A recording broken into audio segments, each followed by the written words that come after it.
Thurgood Marshall nasceu em Baltimore em 1908, filho de um zelador que trabalhava em um hotel exclusivo para brancos e de uma professora de jardim de infância que lecionava em escolas exclusivas para negros. Ele conhecia tudo sobre a divisão racial por cores, de forma tão íntima quanto um prisioneiro conhece as paredes da sua cela. Marshall, que começou a pronunciar o seu nome Thurgood no segundo ano por ser mais simples, leu a Constituição pela primeira vez quando foi obrigado a estudá-la, como punição por criar tumulto na escola. Em vez de nos fazer copiar coisas no quadro negro depois do horário, quando nos comportamos mal, explicou Marshall mais tarde, nosso professor nos mandava para o porão para aprender partes da Constituição. Ele ponderava cada palavra lida. Ele achava ter encontrado a chave para sua liberdade. Seus pais queriam que ele se tornasse dentista, mas após se sustentar ao longo da faculdade, trabalhando como atendente em um restaurante na ferrovia Baltimore, Ohio, decidiu que queria ser advogado. Com seu pai, ele aprendeu a ter orgulho e a argumentar durante discussões na mesa do jantar. Sempre que o rapaz dizia algo inteligente,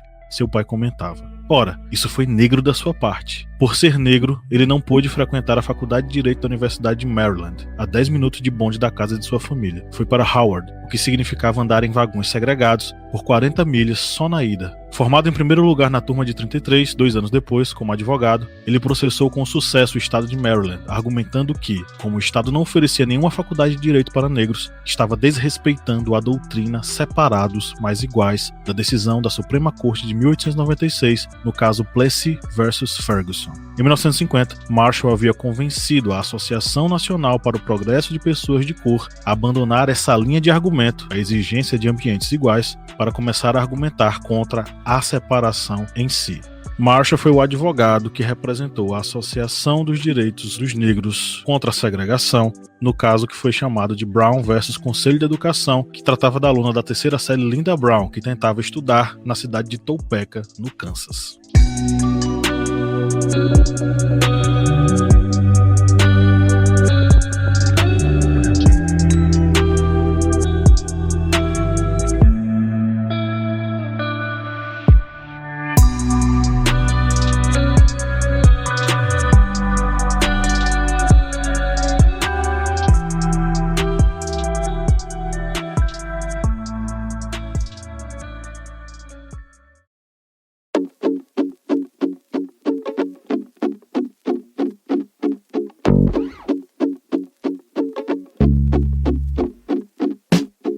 Olá, ouvintes, bem-vindos mais uma vez ao seu podcast sobre as ciências humanas, o podcast do Historiante no seu programa da terça-feira, Minipédia, que estava de férias e agora está de volta. Eu sou o professor Pablo Magalhães e comigo aqui estão os meus colegas, os meus guerreiros, né? O senhor Kleber Roberto. E aí, pessoal, beleza?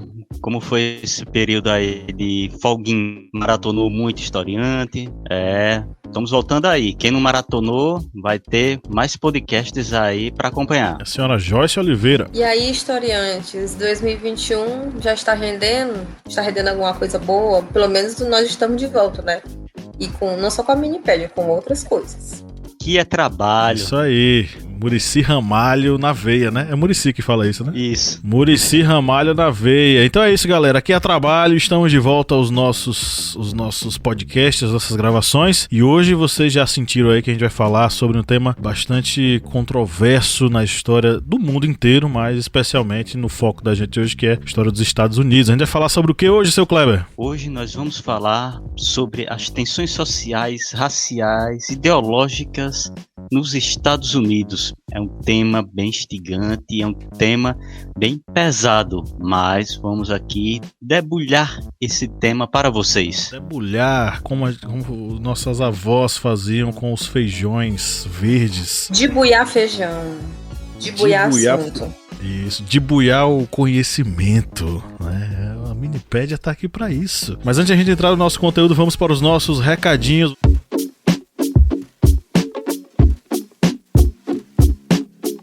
Você que nos ouve, saiba que você pode acessar um conteúdo bem bacana, exclusivo, que só nós do Historiante produzimos. Joyce Oliveira, como é que a pessoa faz? Ela vai se inscrever lá no apoia.se.historiante com apenas R$4 mensais, e você vai ter acesso a várias coisas, a um universo que se renova toda semana, todo mês e todo ano. Isso aí, escute o recado da Dona Joyce e vá agora, enquanto você nos escuta, clica aí no link que nós colocamos na descrição desse episódio para ir para o apoia.se/historiante, e lá você consegue apoiar a gente a partir de R$4 mensais e ainda tem acesso a uma série de conteúdos que nós produzimos exclusivamente para os nossos apoiadores. Sorteio de livros, podcasts exclusivos, mini cursos. Isso aí, né? Tudo isso só pra você e por apenas R$4. A cotação do real tá quanto aí no Maranhão, Joyce? Dá pra comprar o que com R$4 agora? O que é que dá pra comprar? Que dá pra comprar um pacote de açúcar.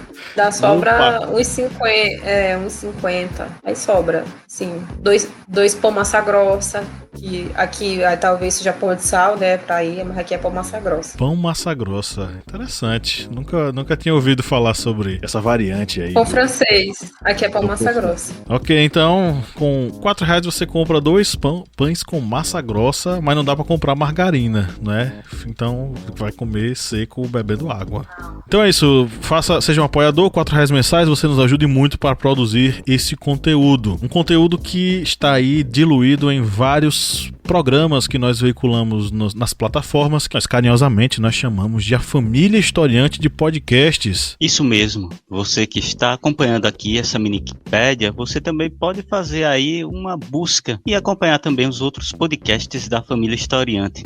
Tem o podcast Historiante, que também já voltou agora ao trabalho em 2021. Tem o podcast Arretadas, com vozes e olhares femininos e feministas sobre assuntos sociais. Tem o Audiodoc, que teve agora sua temporada inicial sobre a presidência do grande, ilustríssimo, belíssimo, honorável inesquecível Fernando Collor de Mello. E tem o Correspondente de Guerras, que também vai vir com novidades, agora com a entrada do Brasil na Segunda Guerra Mundial, e o Era Uma Vez na História, que também vai vir com novidades agora em 2021. Tá vendo? É muita coisa para vocês acompanharem, maratonarem, muita informações diversificadas, com uma cesta aí de conhecimento para vocês. Isso mesmo, é conteúdo que só aposta e tem novidade que vai estrear, então fique por dentro, fique ligado, sempre um conteúdo muito bom nas ciências humanas, né? Mas com foco aí em história, que é a nossa área de formação. Mais um recadinho, esse episódio aqui, ele é um oferecimento da nossa parceira Editora Intrínseca. A Editora Intrínseca é uma parceira que está aí contribuindo conosco com livros fantásticos, obras maravilhosas, que são inclusive a base do nosso sorteio mensal de livros. Hoje o destaque vai ser para o livro Estas Verdades, da historiadora norte-americana Jill Lepore. A Jill Lepore, ela é hoje professora de História Americana em Harvard, redatora do jornal The New Yorker, é autora de vários best-sellers lá, enfim. Ela vem com um livro, um caramalhaço de livro, um livraço com mais de 1000 páginas, que pretende fazer uma análise sobre a política norte-americana, a história da formação norte-americana no caso, mas puxando um pouco mais para a formação política, mas tem de tudo um pouco nessa obra muito bem escrita por ela e que vai ser sorteada entre os nossos apoiadores. Quando esse episódio entrar no ar, possivelmente alguém já ganhou o livro. Esse você não vai poder concorrer, mas você vai poder concorrer a vários outros livros do nosso sorteio mensal de livros, todos eles das nossas editoras parceiras, mas vamos deixar aqui o registro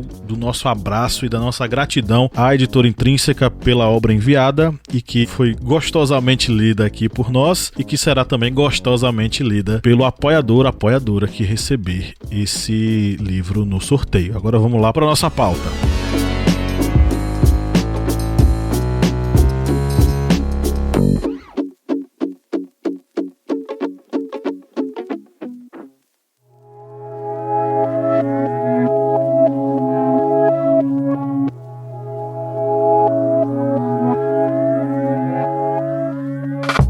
A história dos Estados Unidos ela é marcada, entrecortada pela escravidão e pela segregação racial. A história norte-americana ela foi forjada em cima da exploração da mão de obra dos negros escravizados trazidos contra a sua força, sequestrados da África para os Estados Unidos, e lá eles viveram sob as ordens e sob o comando de brancos europeus colonizadores. O sistema colonial já foi tema de vários debates aqui na nossa minipédia e nós já podemos refletir e nos debruçar sobre esse assunto em diversos outros momentos. O processo colonial foi extremamente desigual, né, e extremamente tirano com as populações escravizadas, em especial a população negra escravizada, e que deixou sequelas ao longo de séculos para frente. Isso não é diferente nos Estados Unidos e esses dilemas raciais eles acabam se intensificando após a independência. Dilemas sociais que passaram por um processo, inclusive, de segregação, com a ideia de que o lugar do negro é acolá, para lá, e o lugar do branco é aqui, e eles não podem se unir porque eles são iguais separadamente. Esse vai ser um lema muito debatido e muito defendido pelos norte-americanos durante muito tempo, os norte-americanos brancos segregacionistas, inclusive a população negra segregacionista, que isso também ocorreu. Mas a gente abriu esse episódio com um trecho de uma historinha que é contada lá pela Jill Lepore sobre um dos advogados, ou o principal advogado, que vai lutar no caso da menina Brown,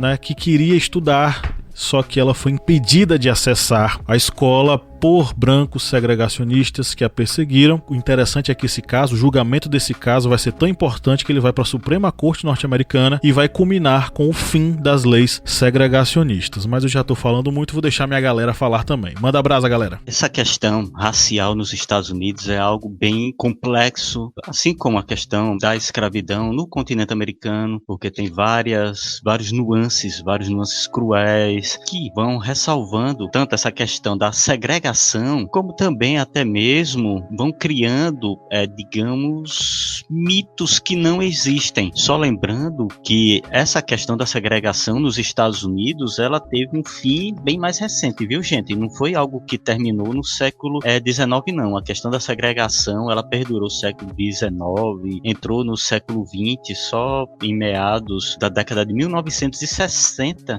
que tivemos o fim das chamadas leis de Jim Crow, que eram leis de segregação, que tinham efeitos em estados e também em cidades, que a gente pode falar um pouquinho mais à frente. Eu acabei me alongando um pouquinho só para falar essa questão que a segregação nos Estados Unidos não foi algo que terminou ali durante o período da Guerra de Secessão, da Guerra Civil norte-americana, porque também durante essa guerra, muitas pessoas acreditam que foi uma guerra que foi provocada para resultar na libertação dos escravos, mas ela teve vários estopins antes. Tiveram questões políticas, questões econômicas, questões culturais, questões políticas que resultaram na Guerra de Secessão. Essa questão da escravidão, já que a escravidão, o tráfico de escravos, a importação de escravos nos Estados Unidos, ela foi interrompida em 1808, mas o tráfico interno ele continuou. Não houve uma abolição ainda nesse início do século XIX. Entramos na Guerra de Secessão. Essa Guerra de Secessão teve um dos, digamos, estopins, essa questão também da escravidão, mas houve muitos outros estopins que levaram ao conflito, à Guerra Civil norte-americana, e um dos mitos que se tem é que Lincoln, desde o início, ele lutava pela abolição, mas a gente tem que ter ideia que Abraham Lincoln, ele era uma pessoa do seu tempo, do tempo em que havia escravidão, que havia a separação de negros e brancos, e ele era a pessoa do século XIX. É tanto que uma das frases dele, que é até replicada em alguns sites de notícias, ele diz que se pudesse salvar a União, ou seja, a União dos Estados Unidos, sem libertar um único escravo, eu o faria. Essa foi palavras de Abraham Lincoln. Isso demonstrando exatamente a questão que havia nessa Guerra Civil norte-americana, havia essa questão da escravidão, mas ela não foi o motivo principal. Mas como as forças da União do Norte, eles não tinham vitórias cruciais, vitórias que conseguissem derrotar o Sul, eles acabaram pegando também esse gancho de ser a União que estava lutando contra os estados rebeldes pelo fim da escravidão, ou seja, eles aproveitaram essa deixa. É tanto que, por exemplo, a Guerra Civil norte-americana, ela começa em 1861, mas as leis abolicionistas, elas só vão ocorrendo anos depois, no desenrolar da guerra, ou seja, não ocorre no início. Para vocês verem como essa questão racial de segregação nos Estados Unidos é algo que ela vai tendo garras, que ela não se eliminam do dia para a noite, e elas vão perdurando ao longo das décadas e entrando no século XX. Eu gosto muito de pensar, os primeiros contatos que eu tive com essa discussão das questões raciais nos Estados Unidos foram as séries de televisão. Eu assisti The Fresh Prince, O Maluco no Pedaço, assisti Eu, a Patroa e as Crianças, assisti a Visões da Raven também, e eu acho que aí isso eu já era adolescente e eu tinha mais noção das coisas. A principal série que me mostrou isso foi Everybody Hates Chris, né? Todo mundo odeia o Chris. A senhorita Morello, né? O Caruso e as coisas, por exemplo, que ela fala, né? A senhorita Morello, professora do Chris, e até algumas coisas, por exemplo, que eu descobri. Porque que ela fala pra ele, porque ele come melancia, né? Você gosta de melancia e tal. Isso corresponde a estereótipos que existem dos negros nos Estados Unidos. É importante a gente pontuar que essas leis segregacionistas, elas duraram muito tempo porque a leitura que os brancos tinham dos negros é que eles eram incapazes de viver sem a escravidão, que eles eram totalmente incapazes mentalmente, racionalmente, que eles eram selvagens, que eles eram indóceis, que eles eram preguiçosos ou eles eram sensuais demais, eles eram sexuais demais, por isso que eles tinham que ser controlados. Tem um artigo que eu posso até ver depois aqui o nome da autora para mostrar, para falar com vocês,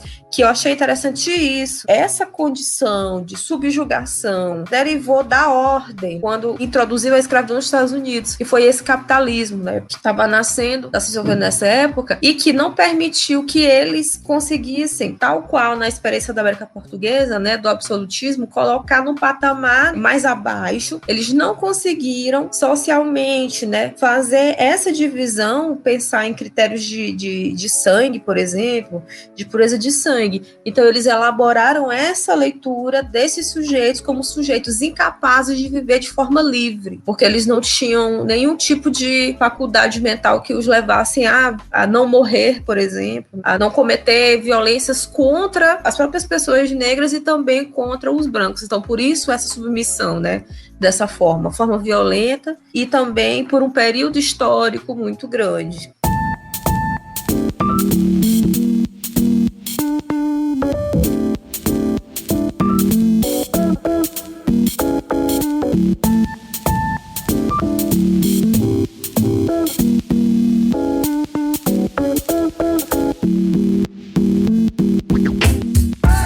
A vitória da sociedade civil contra a segregação, pelo menos legalmente, né, contra a segregação racial que existia nos Estados Unidos, ela começa na luta pela educação. É aí que a gente começa a ver as primeiras vitórias contra as leis segregacionistas. Não que isso tenha destruído o racismo norte-americano, porque ele permanece. Mas as leis de Jim Crow, por exemplo, que eram leis criadas para segregar a população negra da população branca, recebeu o principal baque e começou a perder espaço a partir da primeira vitória educacional, que foi a vitória ligada ao direito da menina Linda Brown de acessar a escola, ter acesso à escola próxima da sua casa. E como foi esse caso, né? O pai dela, o Oliver Brown, ele soldador e pastor, ele queria que a sua filha fosse para uma escola perto de casa, né? Algumas quadras de casa. Mas a segregação do sistema escolar na cidade de Topeka fez com que ela fosse matriculada numa escola que obrigava ela a fazer uma caminhada longa e uma viagem de ônibus também. 1 hora de viagem em cada sentido. Ela queria estudar perto de casa, o pai dela queria que ela estudasse perto de casa, mas ela não podia porque existia uma lei que não permitia que ela acessasse aquela escola que ficava perto de sua casa. E aí começa essa batalha judicial. A família da Linda Brown vai entrar na justiça, assessorada pelo nosso personagem que abriu esse episódio. Marshall vai assessorar a família Brown juntamente com vários outros casos que ele vai fazer um dossiê com o claro objetivo de desafiar a segregação nas escolas públicas do país. A sustentação dele, a principal sustentação dele, que vai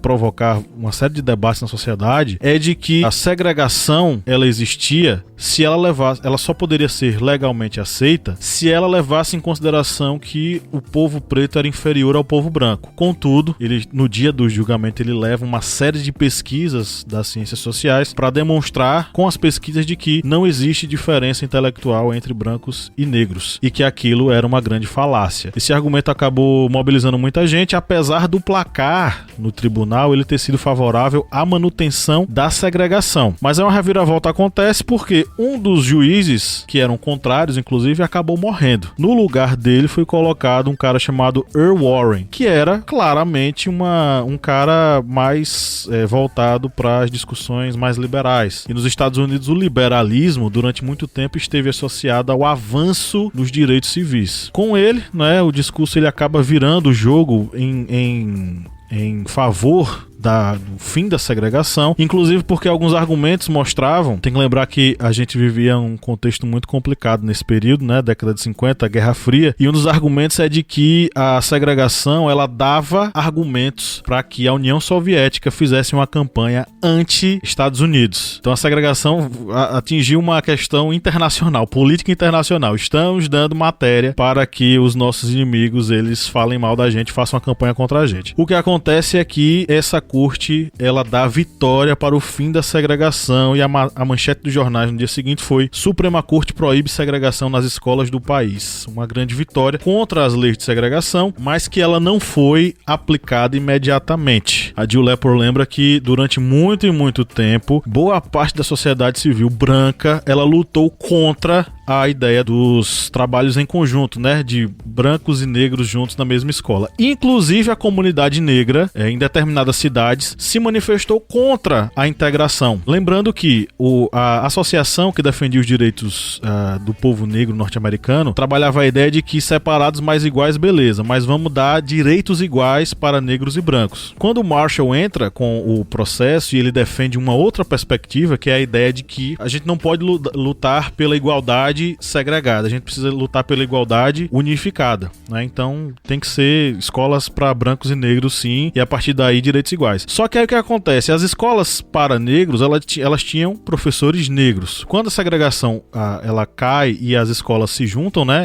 Alunos brancos e negros se juntam numa escola só, boa parte dos professores e professoras negros e negras são demitidos e perdem vagas. E isso fez com que boa parte da comunidade negra, como Jill Lepore fala, eles não quisessem a integração. Eles não quisessem que isso acontecesse porque tirava seus direitos e jogava boa parte deles no desemprego. Então foi uma disputa bastante desigual. Alguns anos depois, as atenções elas vão ser voltadas para Montgomery, né, no Alabama, porque outro caso vai ser bastante emblemático, que é o da Rosa Parks. Ela era uma costureira de 42 anos e ela se recusou a ceder o assento dela no ônibus para um homem branco. A Rosa Parks, ela nasceu em Tuskegee. Inclusive, Tuskegee merece um podcast exclusivo só para ele, porque o caso que aconteceu em Tuskegee é a pior vergonha da medicina mundial. Ela deliberadamente escolheu não levantar, porque ela queria lutar contra a segregação. Ela tomou uma decisão proposital e desafiou a questão da separação dos assentos nos ônibus. O motorista parou o ônibus, pediu para que ela mudasse de lugar, ela não aceitou, e aí a polícia chegou e a prendeu. Isso fez com que outro personagem entrasse nessa brincadeira, que foi um jovem pastor de 26 anos chamado Martin Luther King Jr. Eu queria fazer só um comentário sobre o nome da lei Jim Crow. O Jim Crow, esse nome, ele corresponde a um dos estereótipos que existe dos negros nos Estados Unidos. É um personagem de blackface. Geralmente ele aparece em desenhos antigos. Um corvo, que ele usa um chapéu, usa um colete, usa uma camisa por baixo e usa meias. Esse estereótipo do Jim Crow, ele é baseado na visão de um comediante, que era o Thomas D. Rice, né? Acho que é assim que se pronuncia, e ele foi tentar descobrir um personagem pro repertório que ele tinha, e aí ele descobriu que no sul dos Estados Unidos as pessoas brancas comparavam os escravos aos corvos, e aí ele criou um personagem que é o Jim Crow. Os escravizados lá no sul, eles cantavam uma música, e aí ele associou uma coisa a outra. Então, quando ele ia se apresentar, ele incorporava o que era o típico escravo negro, que era uma pessoa burra, que vestia farrapos, né, vestia trapos, fazia brincadeiras, né, e andava malandramente. Então, provavelmente, o nome das leis que impediam a circulação dos sujeitos tem a ver com esse estereótipo que era colocado a partir dessa nomenclatura. Caso quem fez essa pesquisa aqui foi a Suzanne Jardim, né, que ela é historiadora. Martin Luther King, ele já começa suas ações e adentra na década de 1960, que é uma década, digamos, efervescente na luta pelos direitos nos Estados Unidos. Há outros momentos de tensões nos Estados Unidos, não são casos, digamos, isolados. Essas questões de tensões na década de 60, elas ocorrem de forma mais incisiva porque tem a Guerra do Vietnã, tem as manifestações tanto contra a guerra como também contra o alistamento de jovens negros que eram mandados para a guerra. No meados da década de 1960, há uma grande revolta na cidade de Los Angeles por causa da prisão de um jovem, Marquette Frye, que ele é preso de forma agressiva pela polícia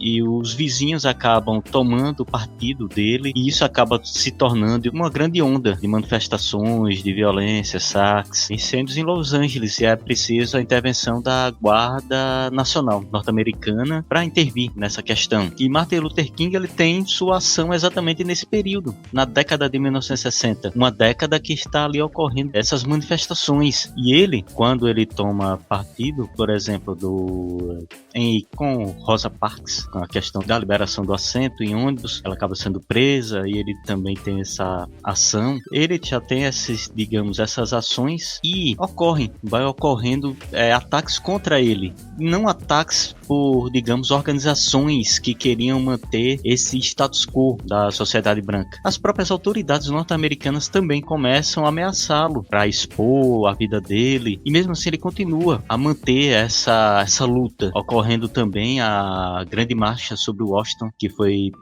realizada em agosto de 1963, e ali eu acho que, digamos, foi o auge dele, assim, que conseguiu mobilizar essa grande marcha na capital norte-americana. E lembrando que essa década de 60 também teve o surgimento dos Panteras Negras. Esse movimento, diferente do movimento de Martin Luther King, que era um movimento pacifista e queria o fim da segregação, essa luta contra o racismo, mas de forma pacífica, já os Panteras Negras, eles achavam que deveria ter essa mobilização armada. Num primeiro momento teve essa mobilização armada, eles até se apoiaram em leis para poder andarem armados nas ruas, mas no segundo momento os Panteras Negras começam a tentar uma via através não da violência, mas através da política. Lembrando que os Panteras Negras, eles também não são só esse movimento de, digamos, luta armada, que depois se transforma em um movimento tentando ganhar eleições em prefeitura. Eles também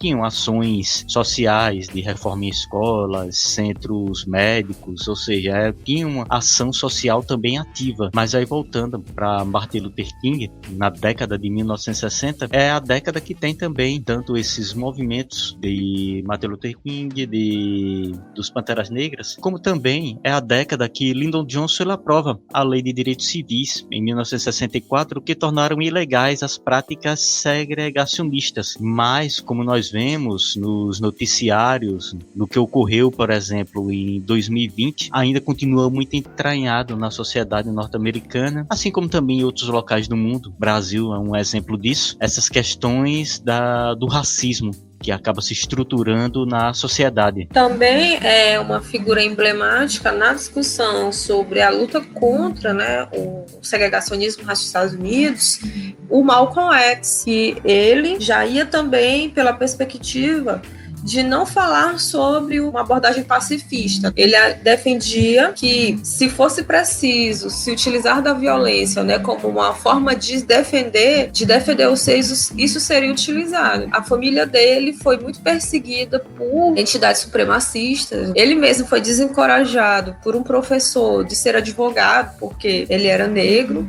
E aí, quando ele foi preso, ele conheceu o Islã, e o Islã era ligado ao nacionalismo negro, então ele se converte ao islamismo, e a partir disso é que ele vai se tornar um grande ativista, também um grande pensador, um intelectual, que vai discutir a questão das relações raciais. Mas ele vai colocar isso de uma maneira que não vem através da coesão. Ele vai continuar defendendo essa questão da separação dos sujeitos brancos e dos sujeitos negros. Nessa perspectiva, a gente falou sobre dois caras que simbolizam dois polos bem distintos, apesar de eles na época serem, inclusive, colegas, amigos, enfim. Que é o Martin Luther King e o Malcolm X. Existe aí essa polarização desses dois ideais também na representação dos movimentos que aconteceram na época, né? Por exemplo, um desses movimentos célebres foi o do dia 1º de fevereiro de 1960. Ele aconteceu na Carolina do Norte com 4 calouros negros da A&T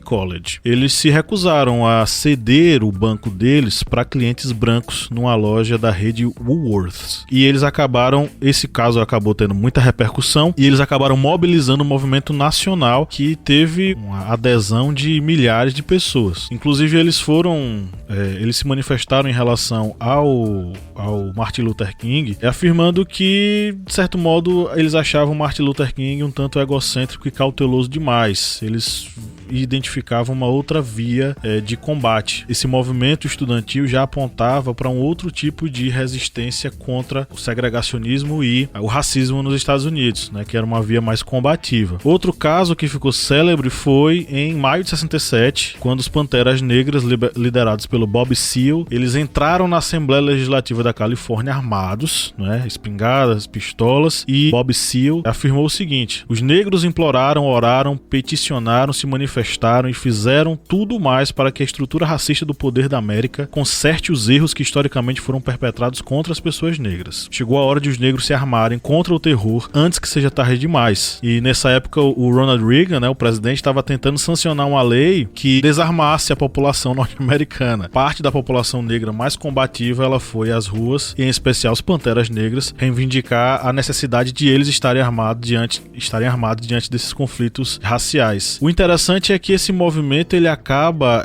mobilizando, inclusive, boa parte dos atletas, né, norte-americanos. Inclusive, existe uma mobilização para que os atletas negros eles boicotassem as Olimpíadas de 68 diante dessa necessidade de dar uma resposta aos conflitos raciais norte-americanos. Não fez com que não participassem, mas os atletas começaram a ventilar o movimento Black Power, e em especial nas Olimpíadas, né, 2 medalhistas eles acabaram erguendo o punho cerrado em uma manifestação clara do Black Power, fazendo alusão a essa questão. O movimento antirracista, né, em especial do povo preto, ele não se limitou ao pacifismo do Luther King. Ele também entrou por essa questão da luta ligada ao Malcolm X e aos Panteras Negras. Não, deixa eu falar de uma pessoa rapidinho aqui, rapidinho, que não é rápido, para deixar à vontade, né? Angela Davis, que dessas pessoas aí que a gente falou, ela é a única que tá viva, porque os outros 2 foram assassinados. Era dos Panteras Negras, é filósofa, pensadora. Tem vários livros que refletem a questão da mulher negra, gênero, raça e classe, e participou desses episódios também. E ela já veio aqui no Brasil algumas vezes falar, e é uma referência hoje, né, que pensa o encarceramento negro também como uma política segregacionista. E aí não só lá, né, mas aqui também. Também é uma mulher que é muito importante na discussão sobre como acabar com o segregacionismo e o racismo lá nos Estados Unidos.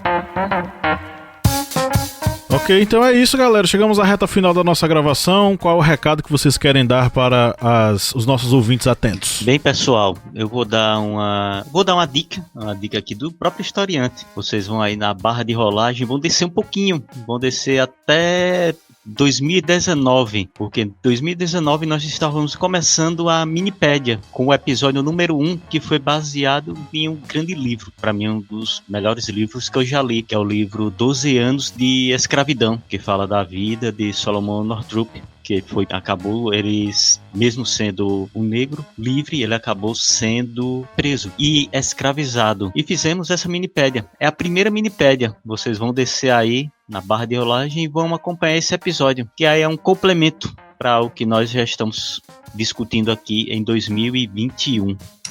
Eu vou indicar, né, a leitura de autores, né, autores pretos e autoras pretas, né, por exemplo, como eu falei, Angela Davis, que fala sobre os Estados Unidos, também leio livros da Grada Quilomba, que fala de uma perspectiva psicológica. Aqui no Brasil a gente tem Giovana Xavier, que é historiadora, tem Djamila, né, aqui tem Lélia Gonzalez. Então a melhor perspectiva da gente aprender nessa digressão sobre a discussão racial, seja no Brasil, ou seja nos Estados Unidos, em qualquer outro lugar, é justamente a partir dos sujeitos que sofrem cotidianamente essa segregação, tanto para entender a experiência, também para trabalhar com os conceitos e como que a gente, né, tá dentro dessa estrutura, se a gente é o violado ou se você é a pessoa que sustenta a violação, né, no caso é a autocrítica, né, que tem que se fazer. Essa é a coisa que eu tenho aqui para indicar. Ok, então, empolgados que fomos, extrapolamos aqui o tempo da Minipédia, mas é isso, é o prazer de falar com vocês, para falar para os seus ouvintes. Nós somos os donos do tempo. Um grande abraço e tchau, tchau. Tchau, gente. Até a próxima. Valeu, pessoal. Até mais.